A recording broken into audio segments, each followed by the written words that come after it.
on est jeune et qu'on se marie, on peut se demander en quoi un contrat de mariage est utile puisqu'on ne possède rien. Corinne, elle, est formelle. Elle l'a vérifié avec des copains récemment mariés.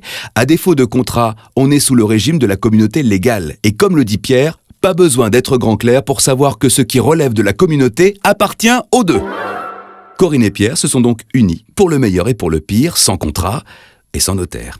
Quelques années plus tard, Corinne a hérité un petit terrain sur lequel ils ont construit la petite maison de leurs rêves grâce à une donation dont Pierre a bénéficié.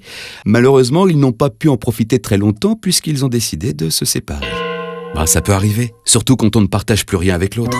Mais dans leur cas, Corinne et Pierre ont encore une chose à partager, leur petite maison. Et là, tout les sépare vraiment, parce que dans les faits, Corinne est propriétaire de tout. Mais pour vendre, elle doit dédommager la communauté de la valeur de la maison.